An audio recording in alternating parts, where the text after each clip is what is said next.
Alors, l'article sur InsideEVs.fr, le SUV Lotus pourrait délivrer jusqu'à 750 chevaux. Lotus veut redorer son blason grâce au soutien apporté par le groupe Geely, dont il est propriétaire depuis 2007.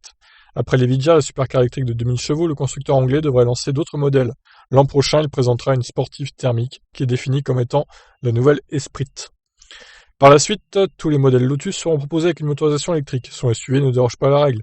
Et selon les informations recueillies par nos confrères d'Autocar, le SUV Lotus ne serait finalement produit qu'en version 100% électrique. Initialement, il devait recevoir une motorisation hybride, mais Lotus aurait revu ses plans encouragés par le gouvernement pour les voitures électriques. Ben ça, c'est un bon point pour le coup. Il se dit que le SUV Lotus, dénommé Lambda en interne, d'accord, de lambda quoi, bizarre, ira chasser sur les terrains du modèle X. D'après les bruits de couloir, sa puissance serait supérieure à 750 chevaux et l'autonomie serait d'environ 580 km. Nous pensons que Lotus proposera différentes versions de son SUV, offrant diverses puissances et autonomies. Pour Autocar, la version standard offrira 600 chevaux. Rien que ça, ah bah c'est pas mal déjà, hein. Grâce à ce modèle, Lotus espère faire beaucoup de volume. Cette stratégie a été adoptée par tous les constructeurs automobiles, même Lamborghini a lancé l'Urus, qui fait les affaires de la marque Autoro. Pour Lotus, l'objectif est de tripler ses ventes au cours des prochaines années. Le premier palier consiste à passer de 1500 à 5000 unités par an, puis d'augmenter ce nombre à moyen terme.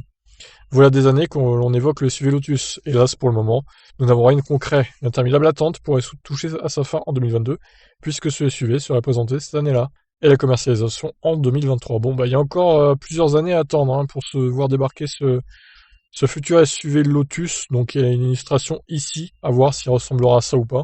Et d'ici là, il y a de l'eau qui va couler sous les ponts, comme on dit. Sur ce, je vous laisse réagir. Qu'est-ce que vous en pensez si le rendu est le même que le rendu là? Allez, ciao tout le monde.